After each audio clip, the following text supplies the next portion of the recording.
السلام عليكم ورحمة الله. مرحبا بكم جديد على قناتي مطبخ سارة. وصفة اليوم كيف ما كتشوفوا كيكة دبي اللي كانت دايره ضجه ومازال، وبما انني جربتها وعجبتني اكثر ملي كتباع في المحلات قلت علاش لا ما نشاركهاش معكم، فخليكم معايا من الاول حتى الاخير تعرفوا على طريقه التحضير. لطبقه البراونيز غنحتاجوا 2 بيضات، نص كاس سكر سنيده، 2 معالق كبار كاكاو، 100 غرام زبده، 200 غرام شوكولاته سوداء، كيس فاني، ونص كيس خميره حلويات، قبصه ديال الملح. اول حاجه غنبدا بها غندوب الزبده والشوكولاته السوداء. من الاحسن تكون شوكولاته نوعيه جيده. نسبه الكاكاو انا عندي 55%. صافي وغنخليها جانبا لانها خصها تبرد باش نضيفوها على الخليط وهي بارده. وفي اناء كنوضع 2 بيضات، نص كاس سكر سنيده، قبصه ملح، وكيس فاني، وكنطرب الكل بطراب كهربائي حتى كيتضاعف حجم البيض وكيبيض الخليط.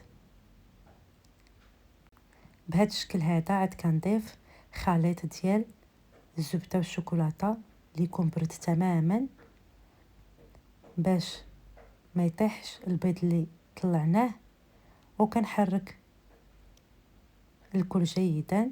عاد كنضيف كاكاو 2 معالق كبار، ونص معلقه من خميره الحلويات، و2 معالق كبار من الدقيق الابيض.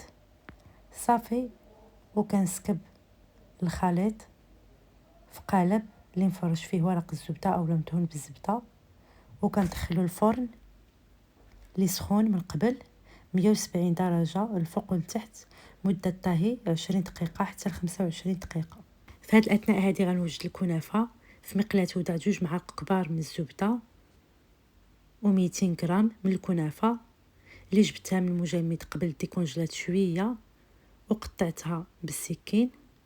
صافي كنحرك، النار تكون مهيله، واخا تبان لكم في الاول هكذا تكورات وتجمعات، غير غادي تيبس غادي تحل. وكنعاونوها بيدينا الا بانت لينا شي حاجه مكوره كنفسخوها. صافي تقريبا كتاخذ معنا 10 دقائق كتكون جاهزه. ضروري بالتحريك المستمر حتى كتوصل اللون اللي بغينا. صافي وكتكون معنا جاهزه، كنخليها جانبا.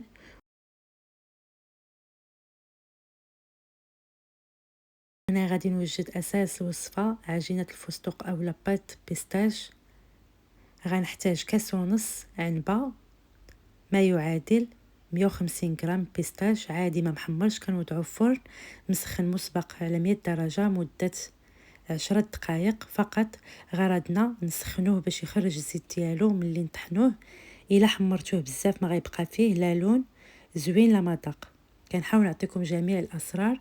صافي كنديروه في الهاشوار اولا اي ماشين عندكم كطحن مزيان. انا هنايا الهاشوار ما طحنتوليش مزيان فدرتو في الخلاط تا تطحن مزيان. ضفت عليه 2 معالق من زيت نباتيه، وهنايا ضفت شوكولاته بيضاء نوعيه جيده 60 غرام، تقريبا 2 معالق كبار. صافي كنطحنهم مزيان. هنايا عندي كريمه الفستق واجده كنضيفها على الكنافه اللي حمرت، وكنخلط مزيان حتى كتدخل الكريمه في الكنافه.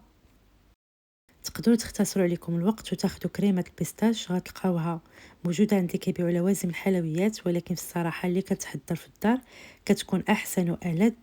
اللي كتباع برا كتكون فيها نسبه الشوكولاته البيضاء كثيره. انا كنفضل نصاوبها في الدار كطيح عليا باقل تكلفه. صافي هنا كيف ما شفتوا عندي الطبقه الاولى ديال الكيك والطبقه الثانيه وزعت الكنافه مع كريمه البيستاش، والطبقه الاخيره انا هنا اختاريت شوكولاته بالحليب وشوكولاته السوداء، مزجتهم وذوبتهم وضفت عليهم معلقه ديال زيت نباتيه ودرتهم كطبقه اخيره. وهنايا درت خطوط من كريمه البيستاش وكنشكل هكذا شكل ملفي.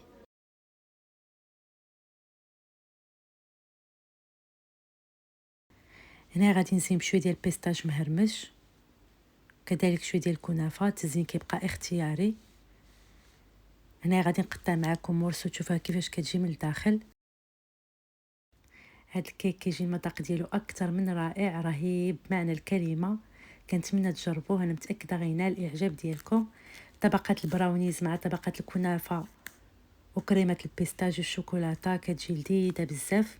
تقدروا ديروا الطبقه الاخيره غاناش، حتى هو كيجي زوين بزاف.